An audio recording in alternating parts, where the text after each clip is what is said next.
Hello everyone, कैसे हैं आप सभी। आई होप सभी अच्छे होंगे भी। तो काफ़ी स्टूडेंट्स की ये थी भी डिमांड कि सारे जो फार्मूले हैं वो रिवाइज़ करवा दिए जाएं भी एक बार पेपर से पहले।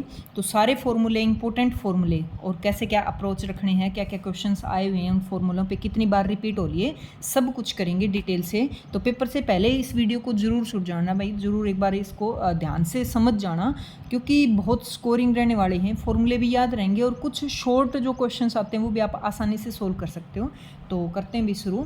देखो, फर्स्ट मैं लग जाती हूँ भाई 11th क्लास से ही, क्योंकि वही बात है, मैं सोच रही थी बोर्ड पे लेने की, बट थोड़ा सा सिस्टम गड़बड़ है भाई, थोड़ा सा जचा हुआ नहीं सेटअप। एक बार स्टेट का वेट कर रही होती मैं जचाऊँगी, वरना तो ये फॉर्मूले मेरे सारे इतने याद हैं तुम्हारे सामने बोर्ड पे मैं एक एक बिना देखे लिख के मतलब सारे बताती 11th के 12th के प्लस में BSc MSc के जो टॉपिक किए उनके।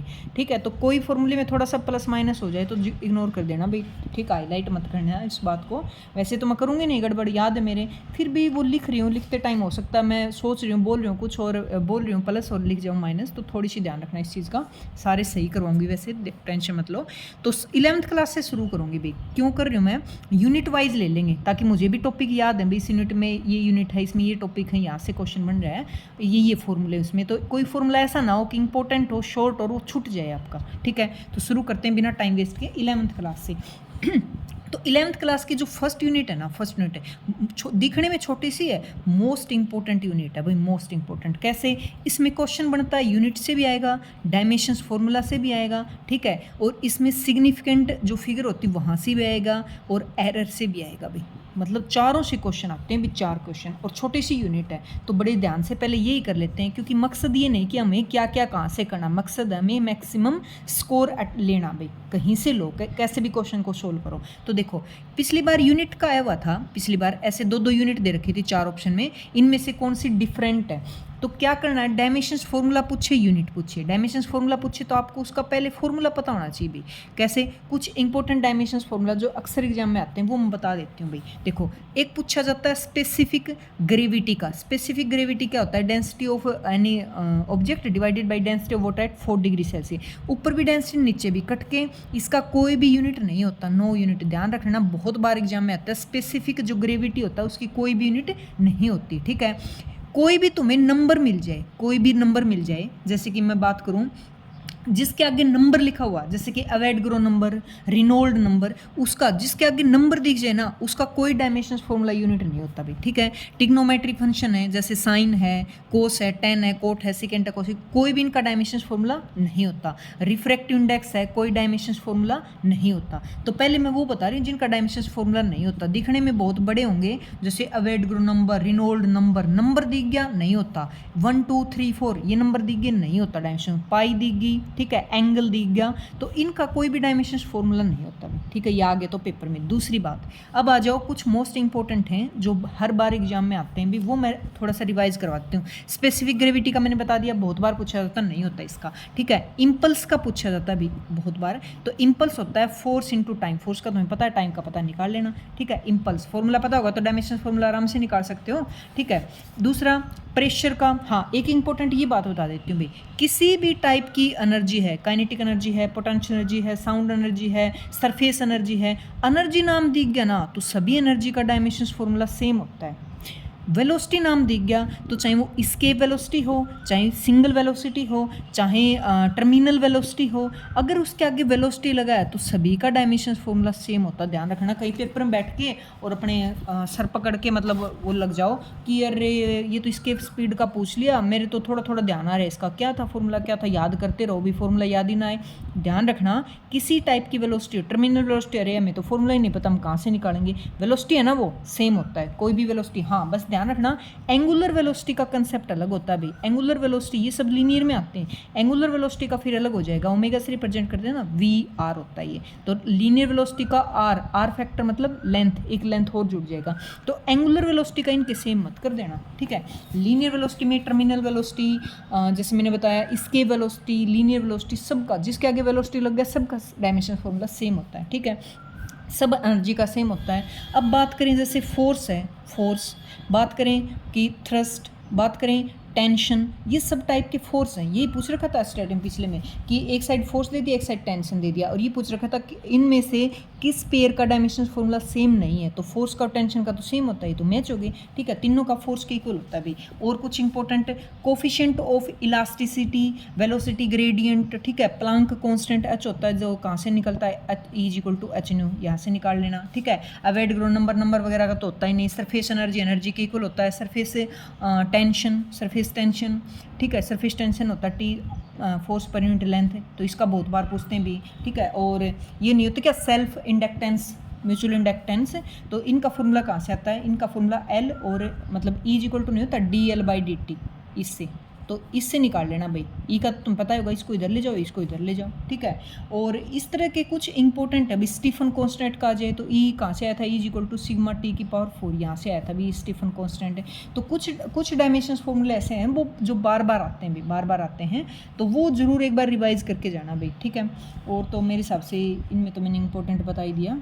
स्टीफन कांस्टेंट ये होता है energy per unit time per unit area, और टेम्परेचर का के होता है, टेम्परेचर का के, हाँ। करंट का याद रख लेना एम्पियर, चार्ज का होता है 80, तो इस तरह से निकाल सकते हैं। अब बात करें अपने सेकंड टॉपिक पे, कौन से पे, कि डायमेंशंस फार्मूले वाले पे। डायमेंशंस फार्मूले पता है क्या, एक फार्मूला दे के, मान लो मैंने इधर दे दिया प्रेशर, और मैं कहूँगी pressure is proportional to amplitude की पावर ए, ठीक है, और एनर्जी की पावर बी, और टाइम पीरियड की पावर सी। इस तरह से फॉर्मूला मिलेगा भाई कुछ, जहाँ पे तुम्हें ए बी सी दिख जाए और उनकी वैल्यू फाइंड आउट करनी दिख जाए, ए बी सी की वैल्यू निकालो, समझ जाना पक्का वो डायमेंशंस फॉर्मूला पे बेस्ड क्वेश्चन है भाई। क्योंकि एक पीछे अभी कौन सा पेपर था पता नहीं, पता है क्या, जब सीरीज चल रही थी ना, तो एक बड़ा सा फॉर्मूला लिख रखा था, और मुझे ऊपर गैस वगैरह के ऐसे रामायण सी दे रखी थी, मुझे लगा इस यूनिट में पहुंची नहीं, मैं 2 लाइन पढ़ूँ उसको छोड़ दूँ, 2 लाइन पढ़ूँ छोड़ दूँ, हर बार फिर सारे क्वेश्चन कवर हो गए। मैंने देखा ये क्वेश्चन कौन सी यूनिट से है वह, जब मैंने ध्यान से पढ़ा रहे ए बी सी की वैल्यू निकालनी थी, ऊपर कुछ भी रामायण महाभारत था, ये तो डायमेंशन फॉर्मूला के हेल्प से निकलेगा। तो इधर प्रेशर है ना, तो प्रेशर का डायमेंशन फॉर्मूला लिख लो MLT में।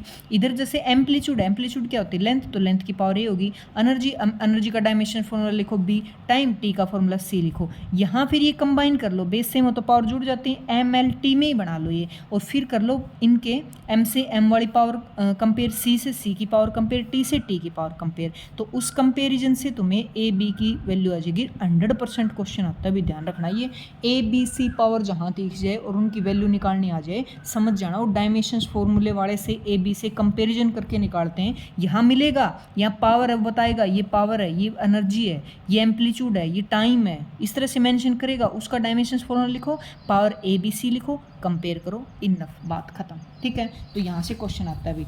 अब बात करें सिग्निफिकेंट पे, सिग्निफिकेंट डिजिट पूछी जाती हैं, तो देखो कोई भी अननोन, ये नॉन जीरो नंबर हैं जैसे ऐसे, तो सभी सिग्निफिकेंट होते हैं, काउंट कर दो, ठीक है। इनके बीच में जीरो आ जाए तो सभी बीच वाले जीरो और बाहर नॉन जीरो ना, तो काउंट होते हैं, ऐसे कर दो। बट इनके लास्ट में जीरो लग जाए ऐसे, तो ये सिग्निफिकेंट नहीं होती, 2 ही सिग्निफिकेंट डिजिट हुई बीच में। अगर नंबर लेस देन 1 है ऐसे, तो ये पीछे वाले जीरो नहीं लेते, तो 3 बच गई, ठीक है। पर बीच में जीरो आ जाए, 0.1 1 2 4 5 4 0 1 ले लो, तो ये सारे होते हैं, बीच वाली जीरो लेनी है, डेसिमल पॉइंट के पीछे वाले नहीं लेने, सारे नॉन डेसिमल पॉइंट है तो आगे वाले जीरो नहीं लेने, ठीक है। इस तरह से ये रूल है भाई, ये जरूर पढ़ के जाना, एक फ्री का नंबर मिल जाता है यहाँ से। अब बात करें एरर की, तो देखो एरर के अंदर देखो x y है, तो इसमें परसेंटेज एरर पे पूछा जाता है क्वेश्चन मोस्टली। तो इसको अगर ये डॉट प्रोडक्ट में मतलब मल्टीप्लाई में, तो इसको कैसे लिखोगे, del x by x multiply में 100 और del y by y into में 100, ऐसे पुट कर दोगे वैल्यू, इसकी वैल्यू गिवन है, इसकी वैल्यू गिवन है, ठीक है। अगर डिवाइड में होता, अगर पावर भी होती और डिवाइड में होता, तो देखो पहले x का बनाओ, तो del x by x into में 100, पावर क्या होती है, पावर आगे आ जाती है, तो del y by y into में 100। नीचे डिवाइड में तो भी कोई फर्क नहीं पड़ता, प्लस में लिखो del Z by Z into में 100। मल्टीप्लाई और डिवाइड में सेम फॉर्मूले लगते हैं, सेम फॉर्मूला होता है, पावर वो आगे जाती है, इसकी वैल्यू है रख दो, इसकी वैल्यू है 2 की मल्टीप्लाई में रख दो, इसकी वैल्यू रख दो, ठीक है। पीछे उस पर पूछा गया था time period of simple pendulum के, तो क्या होता है 2 पाई रूट L बाई जी, ठीक है। तो 2 पाई कॉन्स्टेंट हटा दो, L बाई जी की पावर कितनी है 1/2 है भाई, दोनों की 1/2 पावर आगे आ जाएगी, तुम्हें कोई फ़र्क ही नहीं, सीधा अपना परसेंटेज एरर का फॉर्मूला लगाओ और वैल्यू पुट कर दो। तो एरर से ये बड़ा क्वेश्चन आता है भाई। तो फर्स्ट यूनिट इस तरह से होती है कंप्लीट। अब बात करें यूनिट सेकंड की 11th क्लास की। तो देखो 11th क्लास की यूनिट में एक तो है ना प्रोजेक्टाइल है, प्रोजेक्टाइल मोशन है, वहाँ से क्वेश्चन बनते भी, चाहे वो जैसे ऐसे हो भाई, किसी ऊपर से मतलब घर के ऊपर चढ़ के या किसी छत से किसी चीज़ को फेंका जा रहा है, वो गिरेगा, मतलब कौन सा, वही हाफ जो प्रोजेक्टाइल है, एक तो एंगुलर प्रोजेक्शन है और एक ये वाला, ठीक है, हाफ प्रोजेक्टाइल मोशन, इसके ऊपर क्वेश्चन बनते भी। तो यहाँ से टाइम पीरियड निकालने के लिए पूछा जाता है, तो 2h/g का रूट होता है, रटने ही वाली बात नहीं है भी, याद भी ना हो तो तुम रख लो, y = क्या होता है, S = ut + ½ at²। y में लगा दो, इसका y में लगाएंगे तो y में h हो जाएगा, y में इनिशियल वेलोसिटी 0 है ही नहीं, g एक्सेलरेशन इन y में g है, यहाँ से t है, तो t की वैल्यू इधर आएगा 2h/g और t² होता है भी, तो इधर में t², तो t की वैल्यू क्या हो जाएगी, इसके रूट लग जाएगा ये बड़ा, ठीक है। इस तरह से इसको सोल्व भी कर सकते हो, ये मैंने बहुत अच्छे से समझा रखे भी, जो जिसने मेरी वीडियो देखी है ना चैप्टर वाइज वाले, उसमें बहुत अच्छे मैंने सारे एंगुलर प्रोजेक्टाइल के हों चाहे सिंगल वाले इसकी हाफ प्रोजेक्टाइल के, बहुत अच्छे से डीपली समझा रखा कि किस तरह से पेपर में फॉर्मूले याद नहीं तो आप किस तरह से ड्राइव कर सकते हो। ये वाली होती भी रेंज, ये वाली रेंज, तो रेंज मतलब डिस्टेंस, डिस्टेंस क्या होती है, वेलोसिटी इनटू टाइम पीरियड, तो वेलोसिटी u है, टाइम पीरियड अभी ये निकाला 2h/g, इसका ये निकाल सकते हैं, ठीक है। फिर इसमें एंगुलर प्रोजेक्शन वाला होगा भाई, एंगुलर प्रोजेक्शन पेज ले लेती हूँ दूसरा। फिर एंगुलर प्रोजेक्शन, जिस तरह से किसी एंगल पे कोई चीज़ को फेंक के और वह ऐसे जाके ये आए, तो ये होती है इसकी रेंज, ये होती है इसकी मैक्सिमम हाइट, ये टाइम पीरियड t। तो इसमें 3 चीज़ें मेन होती हैं जो अक्सर पूछी जाती हैं, पूछ लेते हैं एग्जाम में, आ जाए तो क्वेश्चन। तो टाइम पीरियड का फॉर्मूला होता है भाई 2u sin θ/g, और इसमें स्क्वायर आ जाएंगे u² sin² θ/2g, और रेंज में आएगा u sin of 2θ/g, ठीक है। तो ये तो हो गए इनके 3 फॉर्मूले। और क्या क्या क्वेश्चन आ सकते हैं, देखो यहाँ से 2 कंपोनेंट, इनिशियल वेलोसिटी ऐसे थी, 2 कंपोनेंट चलेंगे ऐसे साथ साथ, तो वेलोसिटी का कंपोनेंट टेंजेंशियली लेते हैं हम हर बार, और जी हर उसमें नीचे की तरफ लगता है भाई, ड्यू टू ग्रेविटी, ग्रेविटी तो नीचे की तरफ लगती है, तो सिंगल एक टॉप पे पॉइंट है भाई, ये आया हुआ क्वेश्चन स्टेट में, जहाँ पे वेलोसिटी ऐसे आएगी टेंजेंशियली और जी की वैल्यू ऐसे, मतलब सिंगल एक पॉइंट ऐसा है जहाँ पे वेलोसिटी एंड एक्सेलरेशन है, एक्सेलरेशन वो आपस में परपेंडिकुलर होते हैं, ठीक है। बाकी ये 3 पूछ लेते हैं। और ऐसे जहाँ पे ऐसे 2 एंगल बताओ, 2 एंगल जहाँ पे रेंज जो है ना, रेंज वो इक्वल हो, तो दोनों का सम जो है वो 90 डिग्री आना चाहिए। जैसे बात करूँ मैं 30 तो अगला 60, इन दोनों की रेंज सेम मिलेगी। 45 तो अगला 45 आ गया, इन दोनों की रेंज सेम मिलेगी। 15 तो 75, इन दोनों की रेंज, दोनों का सम 90 होगा, तो दोनों के लिए जो रेंज होगी ना ये सेम मिलेगी भाई, चाहे तुम 15 एंगल से कोई चीज़ फेंको चाहे 75 से, उतनी रेंज होगी, ठीक है। 45 पे सबसे मैक्सिमम रेंज होती भी, नीरज चोपड़ा ना 45 पे भाला फेंकता, सबसे हाईएस्ट मैक्सिमम रेंज लेता भी है, ठीक है। अच्छा, फिर एक तो ये प्रोजेक्टाइल वाला इसमें मेन है, और तो प्रोजेक्टाइल पे क्वेश्चन क्या बनेंगे, हाँ एक जो मोशन की इक्वेशन होती है ना, मोशन की इक्वेशन उन पे मोस्टली क्वेश्चन सोल्व होते हैं भी। मोशन की इक्वेशन पक्की इनको याद रख लेना, यूटी बस ध्यान ये रखना भी कब कौन सी लगानी, क्या चीज़ पूछ रखी उसके हिसाब से, v² - u² = 2a। ये मोशन की 3 इक्वेशन हैं जो सेकंड यूनिट में क्वेश्चन है। कोई चीज़ फेंक रहे हो, नीचे से ऊपर फेंक रहे हो, ऊपर से नीचे फेंक रहे हो, दाएं बाएं जो भी है, तो इन तीनों इक्वेशन से मोस्टली क्वेश्चन सोल्व हो जाते हैं भी, ठीक है। फिर आगे चलो, नेक्स्ट यूनिट अपने पास है लॉ ऑफ मोशन की, लॉ ऑफ मोशन। तो देखो उसमें क्या है, ये वाली इक्वेशन तीनों यूज होती हैं, प्लस में उसमें आ जाता है फ्रिक्शन फोर्स जो कि क्या होता है, अपोजिट टू मोशन होता है भाई। तो एक क्वेश्चन बिल्कुल एस्टेट में है भाई, ये मत सोचना सारे हार्ड क्वेश्चन आते हैं, बिल्कुल डेफिनेशन बेस्ड और नॉर्मल भी आते हैं। तो फ्रिक्शन फोर्स की डायरेक्शन हमेशा ये देखना कि मोशन किधर हो रहा है, मोशन के बिल्कुल अपोजिट लेना, मोशन इधर है फ्रिक्शन फोर्स इधर है, मोशन इधर है फ्रिक्शन फोर्स इधर है, पूछा गया क्वेश्चन है, ध्यान रखना है। दूसरी बात में जो लिमिटिंग, बहुत अच्छी वीडियो बना रखी है इसमें, वो तो सुनी रही होगी, यहाँ तो बस फॉर्मूला रिवीजन चल रहा है तो मैं शॉर्टकट ही बताऊंगी भी। लिमिटिंग फ्रिक्शन होता है वो सबसे हाईएस्ट होती है उसकी वैल्यू। तो देखो फर्स्ट लो क्या था, मान लो ये फ्रिक्शन फोर्स है, ये आर रिएक्शन लगता है, तो F is directly proportional to R है, नीचे क्या होता है mg, तो F इसको खोलोगे तो कोफिशिएंट और फ्रिक्शन आएगा, तो F is equal to nu mg। ये मान लो मैं लिमिटिंग फ्रिक्शन की बात करूँ, हाईएस्ट होता है। तो लिमिटिंग फ्रिक्शन की वैल्यू जब तक एक्सटर्नल फोर्स से ज़्यादा है तो कोई भी मोशन नहीं होगा, ऑब्जेक्ट मूव नहीं करेगा। क्यों बता रही हूँ मैं? इस तरह के क्वेश्चन आए हुए हैं, मान लो ये है एक बॉक्स, इसके ऊपर फोर्स लगा रहा जा रहा है, ये छोटा बॉक्स है इसके ऊपर, तो ये बोलेंगे कि कितने फोर्स तक इस पे कितना फोर्स लगाया जाए कि ये वाला इसके साथ साथ चले, चिपका रहे, ये आगे जा रहा है तो ये पीछे ना गिरे। तो इसका तुम क्या करोगे? लिमिटिंग फ्रिक्शन निकालोगे। अगर ये एक्सटर्नल फोर्स से कम है, अगर एक्सटर्नल फोर्स से कम है तो सीधी सी बात गिरेगा। अगर जब तक इसकी वैल्यू हाईएस्ट ये अप्लाइड फोर्स से ज़्यादा है इसकी वैल्यू, तब तक ये इसके साथ चलेगा, चिपका हुआ होगा, मूव नहीं करेगा, ठीक है, गिरेगा नहीं वहाँ से, ऐसे बोल सकते हैं, ठीक है। बाकी तुम ग्राफ वगैरह इसमें समझाई चुके हैं। ऐसे लिमिटिंग फ्रिक्शन सबसे हाईएस्ट होता है, और ये static friction self adjust friction होता है, साथ साथ चलता है कोई चीज़, मतलब फोर्स लगा रहे उतना अपने आप इंट्रोड्यूस हो रहे हैं, और ये इसके अंदर यही था, एरिया पे इंडिपेंडेंट होता है ये, ठीक है, नेचर ऑफ द मटेरियल पे डिपेंड करता है। हाँ, एक इंपॉर्टेंट फॉर्मूला होता है भी,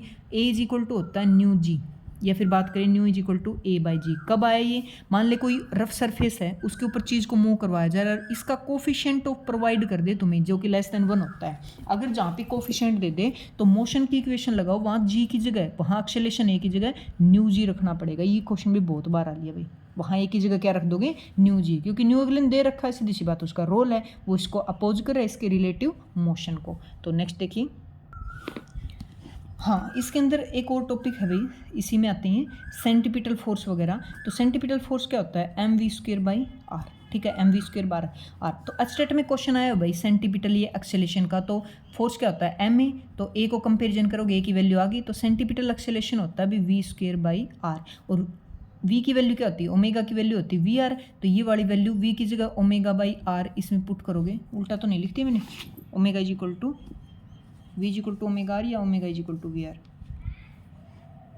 ये बड़ा, अरे पता नहीं क्या लिख रही हूँ मैंने, omega is equal to we is equal to omega are,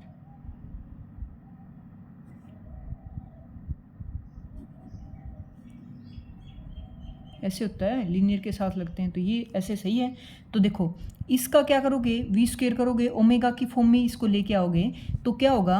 omega की वैल्यू क्या होती है? 2 पाई बाई टी भी होती है, तो इसकी फॉर्म में आंसर दे रखा था भाई, इसकी फॉर्म में ओमेगा इज इक्वल टू क्या? 2 पाई बाई टी की फॉर्म में आंसर दे रखा था। तो ये भी मोस्ट इंपॉर्टेंट है। सेंटीपिटल फोर्स एक्सेलेरेशन होता है, या सेंटीपिटल फोर्स होता है जो चीज़ों को टुवार्ड द मोशन, उसको कोई चीज़ सर्कल में घूम रही है ना, वह सेंटीपिटल फोर्स पक्का है, टुवार्ड दी सेंट्री, इनको अट्रैक्ट करके रखता है, मतलब इसको इनको बाइंड करके रखता है, वहाँ पर बांध के रखता है भाई, ठीक है। एक वहाँ पे वर्टिकल सर्कल का कुछ टॉपिक्स हैं, यहाँ वेलोसिटी बताओ, यहाँ एस्टेट में आया हुआ क्वेश्चन है ये भी। कैसे?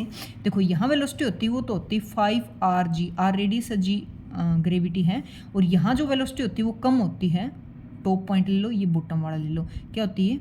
√r g, ठीक है, ये वाली। दूसरी, यहाँ पे जो फोर्स होता है ना, टेंशन फोर्स है, उसकी वैल्यू होती है M V square by R plus में एम जी, और ऊपर होती है माइनस आ जाता है। तो सीधी सी बात है, यहाँ पे टेंशन फोर्स है वो ज़्यादा होता है इसके कंपेरिजन में। इस तरह से स्टेट में क्वेश्चन आया हुआ था, भी कोई गाड़ी चल रही है ऐसे इस पाथ से, और इस पे यहाँ गाड़ी है, यहाँ गाड़ी है, यहाँ है, तो ये पूछ रखा था भी टेंशन फोर्स किस पे सबसे ज़्यादा है, तो यहाँ ज़्यादा होता है, मतलब ये वाला ऑप्शन था भाई, यहाँ सबसे ज़्यादा होता है, ठीक है। इस तरह से ये वाला भी आया हुआ था। नेक्स्ट देखी हुई, और इसके ऊपर हाँ एक रोलिंग का बहुत केस आता है भी, यहाँ पे कोई बॉडी रोल करते हुए नीचे आ रही है किसी इंक्लाइंड प्लेन पे, तो यहाँ ए की वैल्यू पूछी गई है वाले क्वेश्चन में, क्या होती है? G sine theta divided by 1 plus में moment of inertia by m r square, ये वाला क्वेश्चन इसके लिए, ठीक है। बॉडी रोल करते हुए नीचे की तरफ आ रही है, ठीक है। और तो मेरे हिसाब से इसमें इंपॉर्टेंट नहीं है, फोर्थ में चल पड़ो, वर्क पावर एनर्जी वाले पे। देखो वर्क क्या होता है? वर्क होता है फोर्स इनटू डिस्प्लेसमेंट, तो इसमें work done positive negative zero पूछ लेते हैं इसके ऊपर भी। और कई जो वर्क डन होता है ना, टोटल वर्क डन, वो चेंज इन काइनेटिक एनर्जी के ऊपर होता है। इसकी भी मैं एक्सप्लेन वीडियो बना चुकी, कब हम काइनेटिक एनर्जी के ऊपर लेते हैं, कब टोटल एनर्जी के इक्वल होता है, कब पोटेंशियल के इक्वल होता है, ठीक है। और जो पावर होता है ना, पावर का formula work per unit time, ये वाला भी आ जाता है ऐसे। और जो वर्क पावर एनर्जी क्या होती है? Half M V square kinetic energy, और स्प्रिंग पोटेंशियल एनर्जी आ जाता है अभी इसमें हाफ के एक्स स्क्वायर, ठीक है। और जो फोर्स होता है वो हुक लॉ के अकॉर्डिंग एफ एक्स होता है, तो के एक्स के इक्वल होता है। के की वैल्यू कई बार एक क्वेश्चन में मैंने देखा था, के की वैल्यू निकालने के लिए दे दी भाई, तो के की वैल्यू कैसे निकालोगे? एफ डिवाइडेड बाई एक्स, ठीक है। और फोर्थ यूनिट में हाँ इसमें कोलिजन वाला टॉपिक है भाई, ये कोलिजन वाला 4th में। तो कोलिजन वाला कोई भी क्वेश्चन आ जाए, ध्यान रखो मेरी बात सुनो ध्यान से, कोलिजन का कोई भी क्वेश्चन आ गया तो उसमें लीनियर मोमेंटम को कंजर्व कर दो हमेशा ही। लीनियर मोमेंटम कंजर्व कैसे भाई, एल की वैल्यू होती है मास इंटू वेलोसिटी, तो मतलब before collision total linear momentum m1 जैसे u1 दो बॉडी हैं तो m2 u2 किसके इक्वल रख दो, आफ्टर कोलिजन जो बनेगा उसके इक्वल। तो मतलब सारे mostly question conservation of linear momentum के उसके बेसिस पे सोल्व हो जाते हैं भी, किसमें, कोलिजन के ऊपर, ठीक है। वो अलग बात है 2D का केस है, 2D का केस है तो वेलोसिटी इधर जा रही है तो हम कोस थीटा साइन थीटा में ले लेते हैं, ये एक्स में तो एक्स वाले के साथ मतलब रिलेट होगा, इक्वेट होगा, और वाई का है तो उधर वाले वाई के साथ है लीनियर मोमेंटम लेंगे ना तो उधर भी वाई का केस लेंगे, before collision after collision, x वाला लेंगे तो बिफोर कोलिजन वाई एक्स वाला ही और इधर आफ्टर कोलिजन, ठीक है। नेक्स्ट देखिए, नेक्स्ट बात करें भी 5th यूनिट की 5th यूनिट की motion of system of particle and rigid model.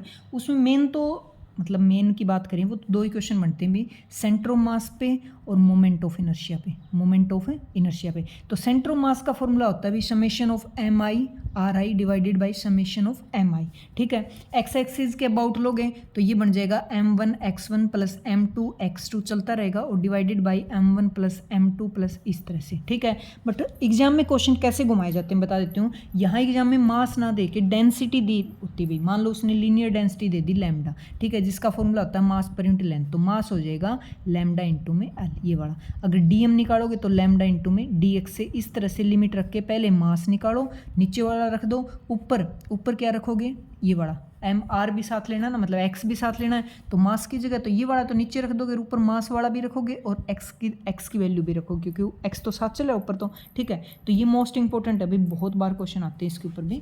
और दूसरा है मोमेंट ऑफ इनर्शिया। तो मोमेंट ऑफ इनर्शिया के ऊपर तो मैंने स्पेशल वीडियो बना रखी, बहुत अच्छे से एक बार देख लेना, फिर भी क्योंकि रिविजन चल रहा है। तो देखो ये है एक रिंग, ये है रिंग, इसके अबाउट मोमेंट ऑफ इनर्शिया होता है एम आर स्क्वायर। रिंग से क्या बन गया, होलो सिलेंडर, उसका भी यही होता है। अगली लूँ मैं डिस्क, जिसका मोमेंट ऑफ इनर्शिया होता है half M r square.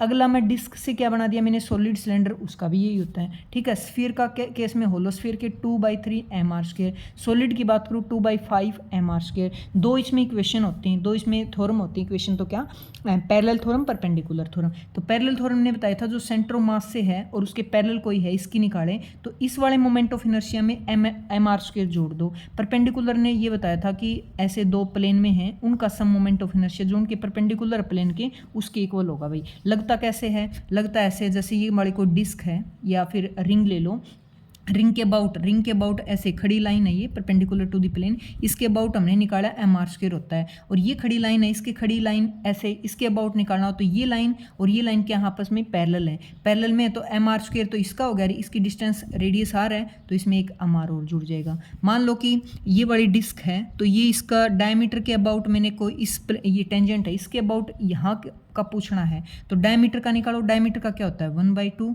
M r square, उसमें ये इसके पैरेलल है एम आर स्क्वायर और जोड़ दो तो ये बन गया। इस तरह से आराम से निकाल सकते हैं। बाकी तो इसके ऊपर formula based, direct formula based question भी बहुत बार आते हैं भी, ठीक है। तो ये इसके थे इस तरह से फॉर्मूले। फिर इसके ऊपर सेंटर ऑफ मास और 5th यूनिट से और बताओ भाई कौन से क्वेश्चन रह गए। 1 मिनट में इसके मैंने बुक के फर्स्ट पेज रख रखा अभी इंडेक्स वाला जिसमें टॉपिकों के नाम है, एक बार मैं चेक कर लेती हूँ साथ साथ। हाँ 5th यूनिट में तो मेन तो 2 ही टॉपिक हैं भाई जिसके ऊपर क्वेश्चन बनते हैं जो मेन है फॉर्मूले। बाकी तो जैसे टॉर्क वाला हो गया, फोर्स इनटू डिस्प्लेसमेंट ऐसे, ठीक है। लीनियर मोमेंटम का हो गया, मतलब लीनियर वाले केस दे रखे हैं भाई उसमें। एंगुलर मतलब वेलोसिटी हो गया, वेलोसिटी एंगुलर एक्सेलेरेशन, ठीक है। इनका लीनियर के साथ संबंध किस तरह से, क्या फॉर्मूले आपस में क्या रिलेशन है, जिस तरह से मैंने बताया था ना वहाँ पे ये कोई रोल कर रही है तो ये एक्सेलेरेशन का फॉर्मूला था। तो इसके ऊपर दोनों पूछ रखे थे भाई, एक्सेलेरेशन भी और अल्फा की वैल्यू भी जो कि एंगुलर एक्सेलेरेशन होता है। तो सीधी सी बात है इसकी वैल्यू आने के बाद ये मुश्किल थोड़ी है, बस ए को क्या कर दोगे आर से डिवाइड कर दोगे, ठीक है। इस तरह से क्वेश्चन बनते भी। नेक्स्ट यूनिट है भाई ग्रेविटेशन वाली 11th क्लास की, जो कि मैंने अभी भी उसका एक बार फिर से रिविजन भी करवा दिया। तो क्या क्या इसमें बनते हैं देखो, इसमें मेन फॉर्मूला है पोटेंशियल एनर्जी का और इसमें टोटल एनर्जी का, ठीक है, जिसके ऊपर हजारों क्वेश्चन बने पहले भी और इसके ऊपर क्वेश्चन आने के ज़्यादा चांस होते हैं। तो पोटेंशियल एनर्जी का फॉर्मूला होता है GMM/R और ये होता है GMM/2 2r। इसके ऊपर क्वेश्चन बनते हैं भाई, एक ऑर्बिट से दूसरे ऑर्बिट में लेके जा रहा है सैटेलाइट को, इस तरह से दोनों का यूज हो रहा है अभी इनका, ठीक है। बाकी इसमें ऑर्बिटल स्पीड होती है ना, उसका फॉर्मूला होता है gm/r, ऐसे। इसकेप स्पीड का फॉर्मूला होता है 2gm/r, इसका अंदर रूट में 2 लग जाता है, ठीक है। फिर ये अर्थ है तो यहाँ से भी सैटेलाइट घूमते हैं और इसके पोल से भी घूमते हैं, इनको पोलर सैटेलाइट बोलता है और बोला जाता है मतलब, और ये वाले इसके जियो स्टेशनरी सैटेलाइट होते हैं। तो ये अर्थ के साथ साथ चलती हैं, अर्थ 24 घंटे में अपने अबाउट घूम लेती है, तो इनका टाइम होता है 24 आवर, ठीक है। और ये वाले 36,000 किलोमीटर पे सेट की जाती है, ये वाली 500 से 800 किलोमीटर पे रखी जाती हैं। अब ये पास हैं, जो सैटेलाइट है मतलब अर्थ के पास से निकलेगा उनकी स्पीड ज़्यादा होती है, इनकी स्पीड ज़्यादा होती है इसके कंपेरिजन में, ठीक है। ये तो लगा लो 100 मिनट में चक्कर पूरा कर लेते हैं, ये 24 घंटे लेते हैं। अब अर्थ के बाहर कोई सैटेलाइट घूम रहा है, मान लो बिल्कुल पास से है, ऐसे केस किए गए कि मान लो वो उसके सरफेस से बिल्कुल पास से निकल रहा है, तो किस स्पीड से निकलेगा, स्टेट में पूछा हुआ क्वेश्चन अभी, 7.92 किलोमीटर पर सेकंड से, इस स्पीड से निकलेगा भाई जब अर्थ के पास से कोई सैटेलाइट निकलेगा, तो ये वाली, ठीक है, ये इसकी स्पीड रहेगी। और ये वाली जियो स्टेशनरी सैटेलाइट की 3.1 किलोमीटर पर सेकंड होती है। स्केप स्पीड होती है उसकी, होती है 11.2 किलोमीटर पर सेकंड के करीब, ठीक है। स्केप स्पीड होती भी मतलब ग्रेविटेशनल फील्ड से बाहर कोई चीज़ चली जाए, इस स्पीड से उसको फेंका जाए कि वो उसका ग्रेविटेशनल फील्ड को क्रॉस कर जाए। तो relation between small G and capital G होता है gm/r², ठीक है, ये वाला बहुत यूज होता है, ठीक है। हाँ, वेरिएशन होता है जी के अंदर, मतलब हाइट में जाएँ, अर्थ के ऊपर हाइट में जाएँ तो g/1 - 2h/r, और डेप्थ में जाएँ तो g/1 - d/r, ठीक है, d/r। तो m से मल्टीप्लाई कर दें तो वेट भी बन जाता है, तो वेट के ऊपर भी क्वेश्चन आ जाता है बहुत बार कि ऊंचाई पे जाएँ तो कितना वेट जी को वेट से भी दोनों साइड m से करके वेट में कन्वर्ट कर दिया, तो ऊंचाई पे जाते हैं तो वेट के अंदर कितना वेरिएशन आता है भाई। तो ग्रेविटेशनल वाली बहुत आसान यूनिट है भाई, और मैंने एक बार फिर से रिवाइज करवाई थी ना, उसको जरूर देख लेना, मेरे हिसाब से इतने ही क्वेश्चन उसमें फॉर्मूले बनते हैं। अब नेक्स्ट है भाई प्रॉपर्टी ऑफ बल्क मैटर वाली, तो उसके अंदर देखो क्या होता है, उसके अंदर होता है भी स्ट्रेस, जो कि होता है force per unit area. Stress is a pressure, जैसे ऐसे अभी एग्जाम पास है ना, तो दिमाग पे कई स्टूडेंट मैंने देखा प्रेशर आ जाता है, स्ट्रेस आ जाता है, फील बोलते हैं ना ऐसे, स्ट्रेस हो गया माइंड पे, स्ट्रेस इज ए प्रेशर। तो प्रेशर की यूनिट होती है फोर्स पर यूनिट एरिया। एक होता है स्ट्रेन, स्ट्रेन होता है भी कितना चेंज हुआ लेंथ में पर यूनिट ओरिजिनल लेंथ, और इतनी सी लेंथ थी इतनी बढ़ गई तो ये चेंज हुआ, ये ओरिजिनल लेंथ, ठीक है, स्ट्रेस और स्ट्रेन, ठीक है। तो स्ट्रेस होता है वो डायरेक्टली प्रोपोर्शनल होता है स्ट्रेन के, कोई चीज़ है, कोई ऑब्जेक्ट है, उसको लटका रखा है, जितना फोर्स लगाओगे उतनी उसके अंदर चेंज हो जाता है, बढ़ जाती है उसकी लेंथ है, तो डायरेक्टली प्रोपोर्शनल चलती है। डायरेक्टली साइन हटाने के लिए ई यूज़ किया गया था, जिसका नाम है मॉडुलस ऑफ इलास्टिसिटी। वहाँ से फिर पढ़े थे हमने यंग मॉडुलस, बल्क मॉडुलस, ठीक है, ऐसे लिख लो, Young modulus, bulk modulus, modulus of rigidity और पॉइजन रेशियो। इनके बीच में रिलेशन पूछा हुआ है, एग्जाम में आया हुआ क्वेश्चन है, जैसे y = होता है 3b × 1 - 2 सिग्मा, इसका 3 ले लो, इसका 2 टाइम ले लिया। अगला b = y = b ले लिया ना मैंने, तो 2g × में 1 प्लस में सिग्मा, ठीक है। एक 9/y = 1/b प्लस में 3/g, एक इसके इक्वल फॉर्मूला बना लो, 3 = सिग्मा = 3b माइनस में ले लो 2g, ये वाले 3b 2g, और फिर ये 2g इधर प्लस में 6b। ये वाले क्वेश्चन चारों याद कर लेना भी, ये फॉर्मूले पूछे हुए हैं इनके ऊपर भी, ठीक है, चारों पे आया हुआ है। और इसके ऊपर है यंग मॉडुलस, हाँ, यंग मॉडुलस के ऊपर भी क्वेश्चन बहुत आता है, इसका फॉर्मूला देख लो। ऊपर तो होता है नॉर्मल मतलब स्ट्रेस, और नीचे होता है लॉन्गिट्यूडनल स्ट्रेन, मतलब ऊपर तो होता है फोर्स पर यूनिट एरिया और नीचे होता है change in length per unit length. अच्छा, बल्क मॉडुलस में होता है ऊपर तो फोर्स पर यूनिट एरिया, नीचे होता है change in volume by original volume, ठीक है। और ये अगला कौन था अपना, जी होता है भी ऊपर तो फोर्स पर यूनिट एरिया और नीचे थीटा मतलब सीयरिंग स्ट्रेन होता है इसके अंदर, और ये दोनों स्ट्रेन का रेशियो होता है सिग्मा, तो ठीक है। नेक्स्ट पेज देखो, नेक्स्ट जो उसका पार्ट है ना भाई, नेक्स्ट पार्ट है उसमें इंपॉर्टेंट है इक्वेशन ऑफ कंटिन्यूटी आते भी, क्या होता है इसका फॉर्मूला, a1v1 = a2v2। तो पानी की टंकी से जा रहा है पानी, बाहर आ रहा है, तो वेलोसिटी पूछी जाती है, एक की वेलोसिटी दे दी, एरिया दे दिया, दूसरे का एरिया दे दिया, वेलोसिटी पूछ ली, तो वहाँ भी इसका यूज़ होता है भाई। एक होता है इसमें बर्नौली थ्योरम, मोस्ट इंपॉर्टेंट है, तो प्रेशर एनर्जी प्लस में ½ ρ v² प्लस में mgh है तो ρgh, ठीक है। ये वाली चीज़ कांस्टेंट की इक्वल होती है। कोई हॉरिजॉन्टल सरफेस है तो ये हाइट वाले वहाँ से नेगलेक्ट हो जाएगा। तो एट ए टाइम किस टाइप का क्वेश्चन दिया गया उसके हिसाब से डिपेंड करता है अभी कौन सा क्या लगेगा, ठीक है। ये रेट ऑफ चेंज ऑफ के भी इक्वल होता है। अभी एक पेपर में क्वेश्चन आया हुआ था इधर, तो पानी का रेट है ना अंदर जाने का, वो दे रखा था अभी DQ बाई, या वॉल्यूम ले लो, वॉल्यूम पर यूनिट टाइम।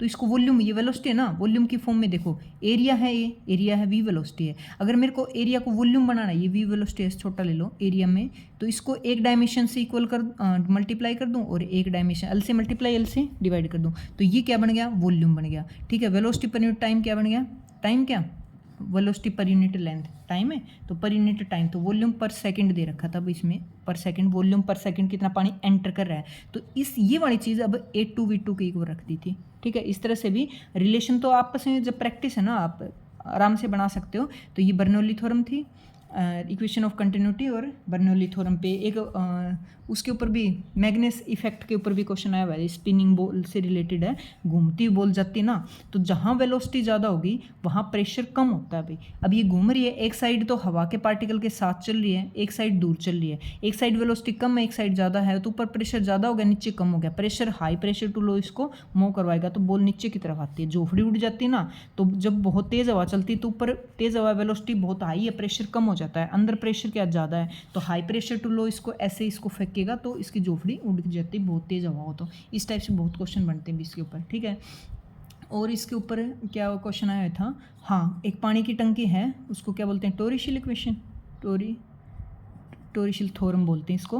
तो इस पे बहुत क्वेश्चन आते हैं भी। पानी जब गिरता है ना, पानी है कोई होल है, उससे पानी गिरता है तो किस वेलोसिटी से गिरता है, पानी उस वेलोसिटी से गिरता है जब कोई फ्री फॉल बॉडी धरती पे, कोई फ्री फॉल बॉडी ऑब्जेक्ट है ना धरती से टकराती है तो इतनी वेलोसिटी से टकराती है। तो इस टंकी से जो पानी निकल रहा है ना वो इस वेलोसिटी से ही निकल रहा है, ठीक है। फिर कई बार रेंज पूछी जाती है, बहुत इंपॉर्टेंट है भाई, पानी की टंकी से ये कितनी दूर जाके गिरा। तो रेंज का फॉर्मूला होता है भाई U इंटू में H डैश, H होती है नीचे वाली हाइट, H डैश ले लो ऊपर वाली, मतलब दोनों हाइट इसमें इंक्लूड हो जाते हैं भी।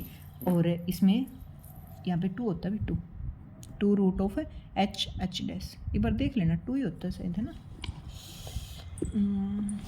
2 रूट ऑफ H डैश, देख लेना भाई, थोड़ा सा कहीं गलत ना हो जाए, क्योंकि मेरे सामने है नहीं यहाँ फॉर्मूले, मैं रियल बता रही हूँ, मैं वैसे ही बता रही हूँ, मतलब मुझे याद है उस हिसाब से, ठीक है। एक बार थोड़ा देख लेना, ये होता ही यही है, मतलब रेंज का और वेलोसिटी का दोनों इंपॉर्टेंट है भाई, दोनों पे क्वेश्चन आते हैं। Bernoulli theorem, equation of continuity, और इसकी एप्लीकेशन है बर्नौली थ्योरम की, ठीक है। और हाँ, पास्कल ने क्या बताया था, पास्कल ने कि प्रेशर जो है हर जगह ट्रांसमिट हो जाता है भाई, इक्वल ट्रांसमिट होता है। तुम एक जगह किसी चीज़ पे प्रेशर लगा रहे हो, हर जगह सेम लगता है उस सब्सटेंस के अंदर। तो हाइड्रोलिक ब्रेक्स का या हाइड्रोलिक लिफ्ट इसके एग्जांपल है, मतलब एक हाइड्रोलिक लिफ्ट से है ना थोड़ा सा प्रेशर देके एक हाई ऑब्जेक्ट को आसानी से उठा सकते हैं। हाइड्रोलिक ब्रेक से मतलब एक हैवी उसको ऑब्जेक्ट को ब्रेक लगा के रोक सकते हैं थोड़ा सा देके। तो इस तरह की कुछ एप्लीकेशन भी इसकी, ठीक है। और इसमें फिर हीट वाला चैप्टर है, तो उसके भी कुछ इंपॉर्टेंट हैं। तो उसमें आता भी थर्मल एक्सपेंशन के ऊपर बहुत ज़्यादा क्वेश्चन आते हैं। क्या होता है, चेंज इन वॉल्यूम, भाई कोई चीज़ एक्सपेंड हो रही है, कोई चीज़ एक्सपेंड होगी, लेंथ वाइज हो रही है, एरिया वाइज हो रही है, वॉल्यूम वाइज हो रही है। तो लेंथ वाइज ले लो, वो लेंथ किस पे डिपेंड करेगी, इसकी खुद की लेंथ पे। भाई छोटी सी है तो कितनी एक्सपेंड हो जाएगी, बड़ी है तो ज़्यादा एक्सपेंड होगी, खुद की लेंथ पे। दूसरा किस पे डिपेंड करती है, टेम्परेचर पे। तो कंबाइन किया del L proportional to L del T, और इसको जब खोला गया तो अल्फा ले लिया, तो अल्फा की वैल्यू आ गई del L by L del T. इसके ऊपर भी क्वेश्चन आते हैं भी। अब डेल किसके लिए, लीनियर के लिए, तो अगले में बिट्टा आ जाएगा, तो लेंथ है तो उसमें एरिया आ जाएगा बाई एरिया इंटू में डेल टी। अगला गामा है तो del V by V into में डेल टी, ठीक है। तीनों के बीच में आपस में रिलेशन भी है, अल्फा इज इक्वल टू होता है beta by 2 is equal to होता है गामा बाई 3, ये आपस में रिलेशन भी है। एक क्वेश्चन मैंने देखा था, PYQ आया हुआ था, जरूरत तो थी उसमें गामा की और दे दिया था अल्फा, तो गामा इज इक्वल टू क्या हो जाएगा, देखो ये 3 इधर चले जाएगा, 3 अल्फा। तो ये लीनियर एक्सपेंशन इसका देख लेना। टेम्परेचर का आपस में रिलेशन होता है भाई, डिग्री सेल्सियस का केल्विन में और फ़ारेनहाइट में। तो तीनों के बीच में जो रिलेशन वाला फॉर्मूला है वो भी आपको पता हो क्या होता है। देखो C डिग्री सेल्सियस है 0 पे, 100 होता है उसमें डिवीजन, और फ़ारेनहाइट 32 है तो 180 होता है उनमें डिफरेंस, मतलब फ्रीजिंग पॉइंट और बॉइलिंग पॉइंट के बीच में। और यहाँ केल्विन में 273 और यहाँ पे 300, मतलब 100 ही होता है डिफरेंस। तो यहाँ नीचे डिफरेंस लिखते हैं, 373 और 273 के बीच में डिफरेंस कितना होता है, 100 का, ठीक है। तो एक टेम्परेचर से दूसरे में बड़े आसानी से हम कन्वर्जन कर सकते हैं, जा सकते हैं। और इसके ऊपर न्यूटन लॉ ऑफ कूलिंग का भी टेम्परेचर टाइम के साथ कितना कूल होता है वो डिपेंड करता है इन्वायरमेंट के टेम्परेचर पे, टी बॉडी का टेम्परेचर और इन्वायरमेंट का टेम्परेचर। भाई ऑब्जेक्ट है, जैसे मैंने बड़े अच्छे से समझाया तब बताया था, भाई चाय है गर्म है, उस वो गर्मियों में जल्दी ठंडी हो गया सर्दियों में क्योंकि चाय का और बाहर इन्वायरमेंट का टेम्परेचर डिफरेंस ज़्यादा था सर्दियों में, ठीक है। तो चीज़ें कूलिंग होती है ना, इसलिए इसका नाम पड़ा Newton law of cooling. Cooling के बारे में बताया था, चीज़ें किस तरह से कूल होती हैं, जल्दी कैसे कूल होंगी। तो जितना डिफरेंस ज़्यादा होगा टेम्परेचर का आपस में दो ऑब्जेक्ट के बीच में, उतना ही कूलिंग ज़्यादा होती है, ठीक है। तो ये इंपॉर्टेंट फॉर्मूला है। एक इसने टाइम पीरियड का फॉर्मूला बताया था, टाइम निकालने का, क्या था इसमें, 1/k ln of T body का टेम्परेचर इनिशियल में और इन्वायरमेंट का टेम्परेचर का डिफरेंस, ln ऑफ बॉडी का बाद में कितना टेम्परेचर होगा। जैसे ऐसे नहीं था क्या, बॉडी का टेम्परेचर था 120 डिग्री सेल्सियस और उसका करना था 40 डिग्री सेल्सियस और इन्वायरमेंट का टेम्परेचर था 80, इस तरह से। तो यहाँ से ले जाने में कितना टाइम लगा, तो टाइम पीरियड के लिए निकालते हैं भी, ठीक है। तो बॉडी का पहले कितना था उसका इन्वायरमेंट के साथ डिफरेंस, बाद में कितना हो गया उसका इन्वायरमेंट के साथ डिफरेंस, तो टाइम पीरियड आ जाता है, ठीक है। और इसका डी बाई टेम्परेचर का भी फॉर्मूला था एक, वो क्या होता है, temperature by D by temperature, specific heat capacity के लिए निकाला था, पावर 3 होती है इसकी, ठीक है, क्यूब के अंदर। और इसके अंदर और क्या फॉर्मूले थे भाई, स्टीफन लॉ वगैरह भी इसमें ही आते हैं, E = सिग्मा टी की पावर 4। तो ये स्टीफन कांस्टेंट है, ये energy per unit time per unit area. और एक है इसमें विन डिस्प्लेसमेंट लॉ भी इसी में आता है, lambda is equal to T की पावर, या कांस्टेंट कौन सा होता है, यहाँ कांस्टेंट होता है भी इसका, विन कांस्टेंट बोलते हैं इसमें, lambda is equal to 1/t के प्रोपोर्शनल होता है। बी होता है क्या, बी मिलेगा शायद, देख लेना, इसमें कई बुक में अलग अलग कांस्टेंट, ऊपर तो कांस्टेंट ही होता है इसका खुद का, ठीक है, टी के प्रोपोर्शनल होता है ये। और न्यूटन लॉ ऑफ कूलिंग मैंने बता दिया, और थर्मल कंडक्टिविटी ये वाले, ठीक है। और हाँ, एक मोस्ट इंपॉर्टेंट फॉर्मूला और बच गया भाई, जो कूल होते हैं ना चीज़ें विद रिस्पेक्ट टू टाइम, बहुत बार आता है, कोफिशिएंट और एरिया और टेम्परेचर और डिवाइडेड बाय डिस्टेंस। मतलब एक सिरा दूसरा सिरा गर्म होता है, यहाँ हीट दे रहे हो ये गर्म होगा, तो कितनी हीट फ्लो करी पर यूनिट टाइम किसके प्रोपोर्शनल होगी। एक तो इसका थर्मल कोफिशिएंट, इसका एरिया कितना उतना ज़्यादा जाएगी, टेम्परेचर डिफरेंस कितना उतनी जल्दी जाएगी, और डिस्टेंस होता है एक सिरे से दूसरे सिरे के बीच में इन्वर्सली प्रोपोर्शनल होता है, दूर सिरा तो जल्दी नहीं पहुँचेगी। तो ये बहुत बार हो जाता है, इसके ऊपर बहुत क्वेश्चन बनते हैं, ठीक है। और एक बार मैं टॉपिक नज़र घुमा लेती हूँ, चलो मेरे ध्यान नहीं आ रहा तो। हाँ, सरफेस टेंशन का छोड़ दिया भाई हमने। देखो सरफेस टेंशन होता है फोर्स पर यूनिट लेंथ, कई बार इसमें पेपर में फर्स्ट यूनिट में ले लेते हैं इसको, डायमेंशंस फॉर्मूला वगैरह यूनिट निकालने के लिए। तो surface tension is force per unit length, ठीक है। और एक होता है excess pressure. Excess pressure in liquid drop में एक्सेस प्रेशर होता है 2s/t, बहुत बार एग्जाम में आया हुआ भी है। और शॉप बबल होते हैं ना, उसमें 4s/t हो जाता है एक्सेस प्रेशर, ठीक है, जो ज़्यादा प्रेशर होता है वो वाला। और सरफेस एनर्जी पे, वर्क डन पे या सरफेस एनर्जी पे फॉर्मूला पूछा हुआ, सरफेस टेंशन इनटू में चेंज इन एरिया, ये स्टेट में आया हुआ अभी। सरफेस एनर्जी पूछे या वर्क डन पूछे वहाँ, तो सरफेस टेंशन को टी से भी ले सकते हैं या एस से भी, इनटू में चेंज इन एरिया होता है, ठीक है। और इसके ऊपर एक ट्यूब है, उसमें वाटर का लेवल ऊपर कितनी हाइट तक जाएगा, अच्छा वो डिपेंड करता है भाई किस पे, 2s cos of theta by rho R G पे। ये वाला सरफेस टेंशन कितना एंगल बना रखा है उसने, आर वाटर की या कोई लिक्विड जिसका जा रहा है उसकी डेंसिटी, आर उसका रेडियस और जी ग्रेविटी, कितने हाइट तक पानी जाएगा ट्यूब के अंदर, ठीक है।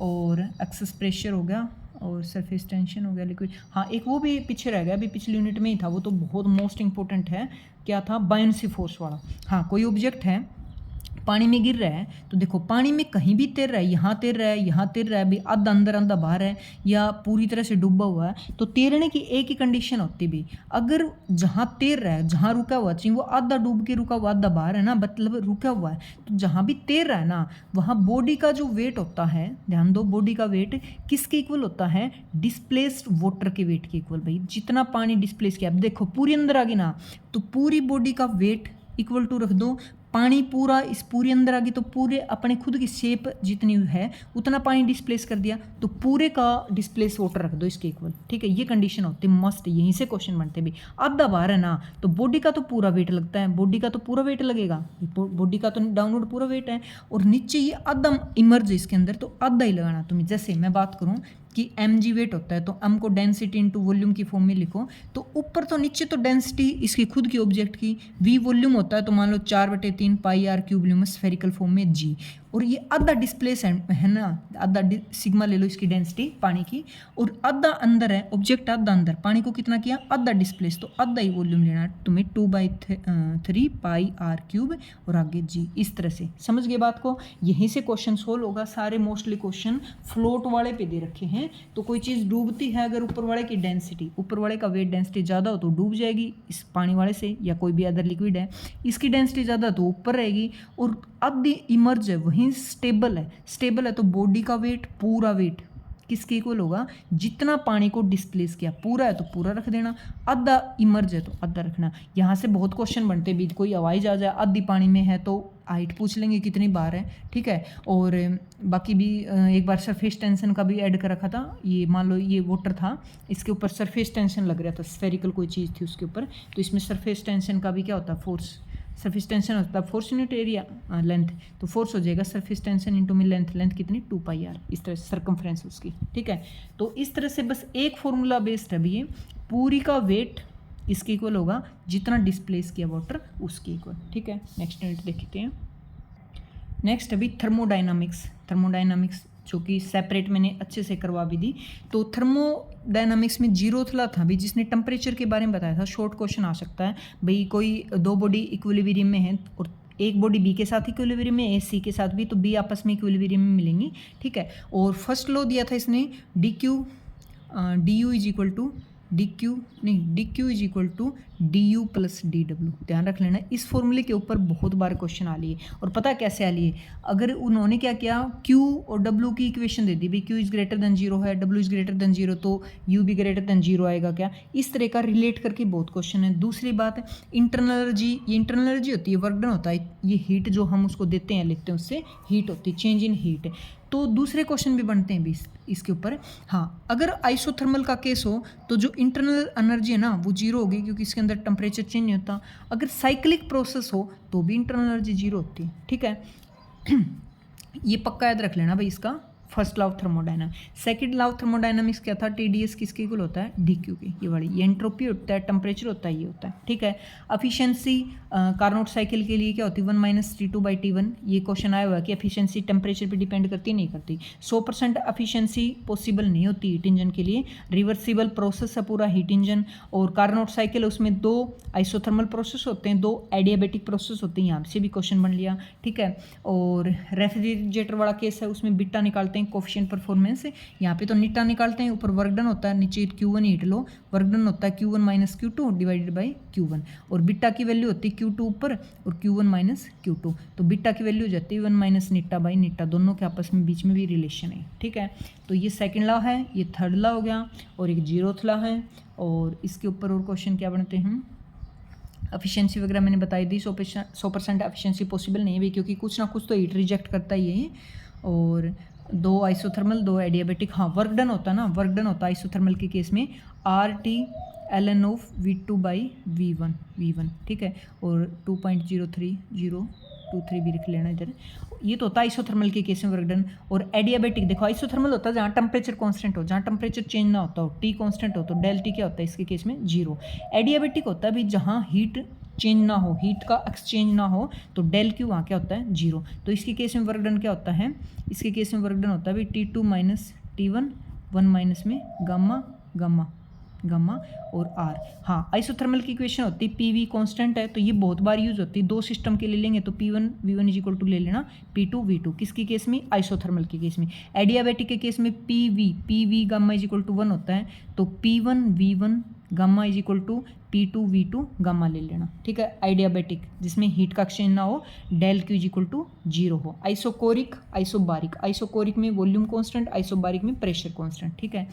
और इक्वेशन होगी, वर्क डन बता दिया मैंने, एफिशिएंसी बता दी, refrigerator beta performance coefficient 0th 1 second लो बता दिए।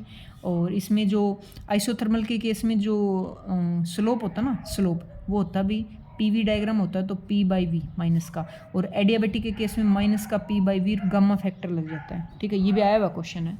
तो आइसोथर्मल से तो इतने क्वेश्चन बनते हैं भी, सारे फॉर्मूले मैंने बता दिए जो आए हुए हैं, देख लो, ठीक है। अगली यूनिट देखो, नेक्स्ट देखिए, नेक्स्ट यूनिट वही परफेक्ट गैस वाली, उसके ऊपर देखो, एक होती है आइडियल गैस, एक होती है आइडियल गैस और एक होती है परफेक्ट गैस, ठीक है। आइडियल गैस और रियल गैस, परफेक्ट तो यही होगी, रियल गैस एक रियल गैस होती है भी, रियल गैस। तो इसके ऊपर एक तो ये क्वेश्चन आया जाता है भाई आइडियल गैस क्या होती है, जिसमें प्रेशर क्या हो, लो हो, टेम्परेचर हो हाई, टेम्परेचर हो हाई। ये बहुत बार आता है क्वेश्चन, क्योंकि देखो गैस क्या होती है जिसमें प्रेशर बहुत लो, मतलब पार्टिकल दूर दूर हो। अगर प्रेशर ज़्यादा करोगे तो गैस रहेगी नहीं, वो किसकी फॉर्म की तरफ जा रही है, फिर वो लिक्विड की फॉर्म की तरफ। तो बहुत बार आता है भी आइडियल गैस होती है जिसकी इक्वेशन होती है PV = nRT, ideal gas equation ये वाली। तो इसके अंदर आइडियल गैस होती है ना लो प्रेशर हाई टेम्परेचर होता है, जबकि रियल गैस होती है वो प्रेशर हाई होता है और टेम्परेचर क्या होता है, लो होता है। अगर ये हम किसी क्रिटिकल उस पर देखें भी उसकी तरफ जाए, मतलब प्रेशर कम करते जाएं, टेम्परेचर बढ़ाते जाएं, तो रियल गैस जो है आइडियल गैस की तरफ मूव करने लग जाती है भी, उसकी कंडीशन को सेटिस्फाई करने लग जाती है, ठीक है। इसके अंदर बॉयली लॉ, चार्ली लॉ वो वाले भी थे। PV कांस्टेंट था, एक PV directly proportional to T था, एक अपने पास V directly proportional to N होता है, नंबर ऑफ उसके अंदर कितने पार्टिकल हैं, ठीक है, वॉल्यूम के अंदर, ठीक है। एक 3 टर्म आती है भी, मोस्ट प्रोबेबल स्पीड की और रूट एवरेज की और एक रूट मीन स्पीड, ठीक है। इसकी वैल्यू होती है 2 kT/m, एवरेज की वैल्यू होती है 8 kT/m और रूट मीन की वैल्यू होती है 2 आ गया ना, तो 3 kT/m। तो इन तीनों के बीच में मोस्ट प्रोबेबल स्पीड और एवरेज स्पीड और रूट मीन स्पीड, तीनों के बीच में वो पूछा गया भाई, क्या बोलते हैं इसको, रेशियो पूछा गया है और फॉर्मूले भी आ जाते हैं इसके ऊपर, कई बार रेशियो पूछा गया है। तो एवरेज स्पीड, ये रूट मीन स्पीड होते हैं, इसकी वैल्यू ज़्यादा होती है, फिर इसकी होती है, दिख ही रहा है ये तो सामने से ही, इसकी वैल्यू सबसे कम होती है, ज़्यादा होती है ये वाली, ठीक है। हाँ, इनके बीच में रेशियो भी पूछा गया है। दूसरा जो एनर्जी पूछ लेते हैं, शायद इसमें एक एनर्जी थी 3/2 kBT टोटल एनर्जी, ये वाली भी यूज होती है, ठीक है। एक जो गामा फैक्टर होता है ना, जैसे मेयर फॉर्मूला था CP - CV होता है किसके इक्वल, R के इक्वल। हाँ, यहाँ से भी क्वेश्चन बनता है। देखो अगर मोनो का केस हो, मोनो एटोमिक का, एक होता है जिसमें 2 पार्टिकल और डाई एटोमिक, और एक होता है ट्राई एटोमिक। तो मोनो के केस में जो CV की वैल्यू होती है वो होती है 3/2R, तो CP की इसमें एक R और जुड़ जाएगा तो ये हो जाएगी 5/2R मोनो के केस में। डाई के केस में CP की वैल्यू होती है 5/2R और इसके केस में CP की वैल्यू होती है 7/2R, CV 5/2 ये है।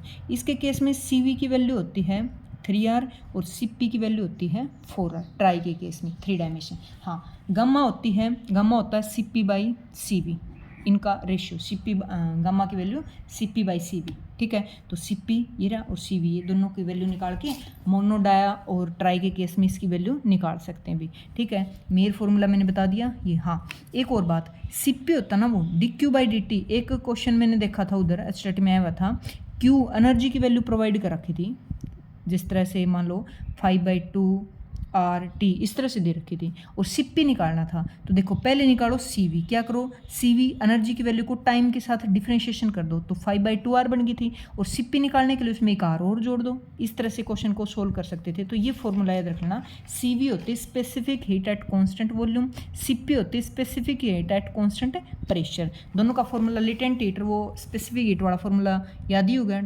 DQ = एक होता है ML लेटेंट हीट का, और एक DQ होता है भी MS∆T स्पेसिफिक हीट के लिए। लेटेंट हीट होती है गुप्त ऊष्मा, जो मान लो स्टेट चेंज करते हैं, जैसे कि पानी बर्फ़ बन गई और उसको पानी में लेके जाना, तो रूप बदलना, वहाँ लेटेंट हीट यूज होती भी, और ये होती है मतलब उसकी स्टेट वहीं रहती है, बस टेम्परेचर वगैरह चेंज करना भी, ठीक है।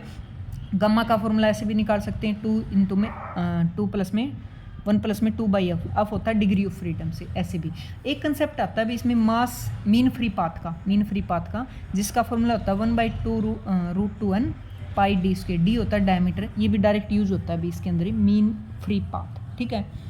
और तो मेरे हिसाब से इस यूनिट में तो भाई जहाँ तक मुझे लग रहा है और है नहीं, ऐसे ही इतने थे फॉर्मूले। अगली यूनिट देखो। तो नेक्स्ट यूनिट भी उसकी थी ऑसिलेशन वेव वाले की, तो ये भी मैंने सेपरेट बहुत अच्छे से करवा रखी हुई। तो उसमें पीरियडिक मोशन होता है, हार्मोनिक फंक्शन होते हैं हार्मोनिक मोशन। तो हार्मोनिक वो होता है भी जिसमें साइन कोसाइन आए, पर ध्यान रखना साइन और कोसाइन के वेव फंक्शन अगर जुड़ के कोई देना, जैसे साइन है और एक कोस जोड़ दिया हमने, यहाँ ओमेगा टी ले लिया, वहाँ 2 ओमेगा टी ले लिया, तो ये हार्मोनिक फंक्शन नहीं रह जाता, भी नॉन हार्मोनिक हो जाता है, ठीक है। पीरियडिक वो होता है जो अपने आप को फिक्स इंटरवल ऑफ टाइम में रिपीट करे, पीरियडिक। तो पीरियोडिक मोशन होते हैं वो हार्मोनिक जरूर नहीं हों, बट हार्मोनिक होते हैं वो पीरियोडिक मिलेंगे, ठीक है, क्योंकि साइन और कोस तो अपने आप को एक टाइम ऑफ पीरियड के बाद रिपीट करते हैं ना, इस तरह से।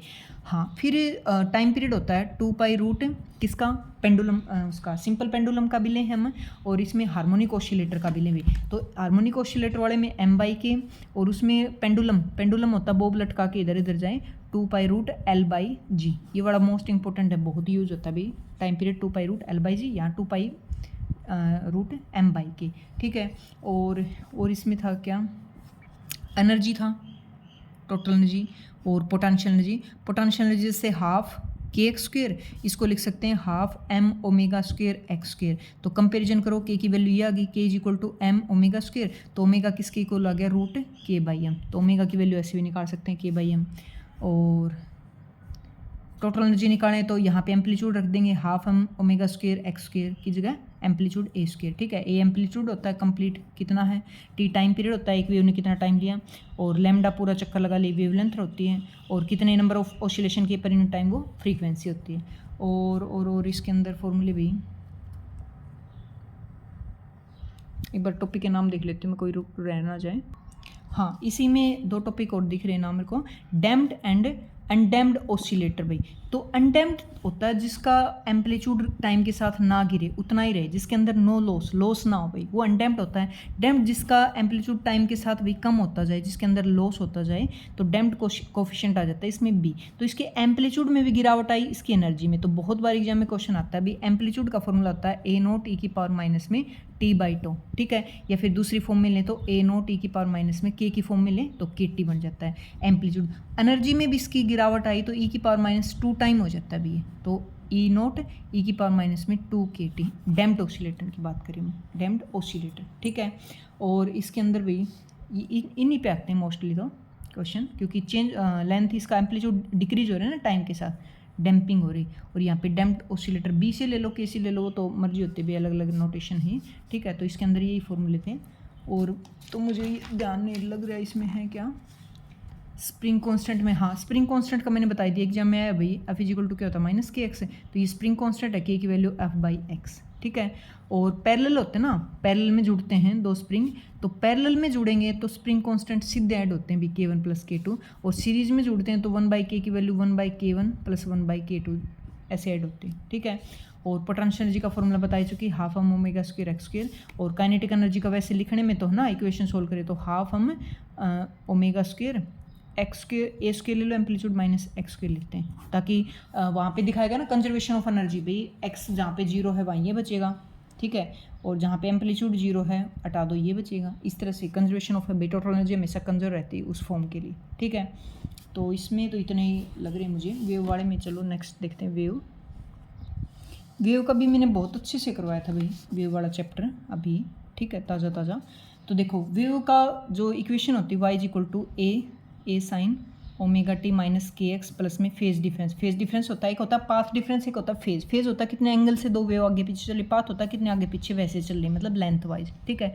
तो ये फेज डिफरेंस है। तो पाथ डिफरेंस और फेज डिफरेंस के अंदर जो फॉर्मूला होता है 2π/λ इंटू में पाथ डिफरेंस, ये बहुत बार यूज होता है अभी, फेज डिफरेंस और पाथ डिफरेंस के बीच में फॉर्मूला, ठीक है।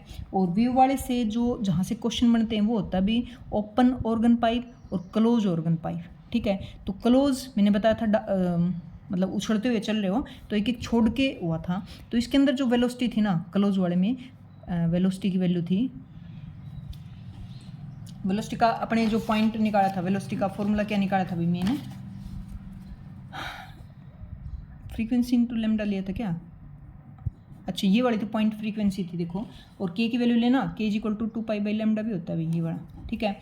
अगर बात करूँ मैं फ्रीक्वेंसी की बात करूँ तो फ्रीक्वेंसी थी ना, ऊपर लिख देती हूँ मैं, क्लोज वाले की बात करूँ फ्रीक्वेंसी, तो वेलोसिटी बाई क्या थी 4L क्लोज के लिए।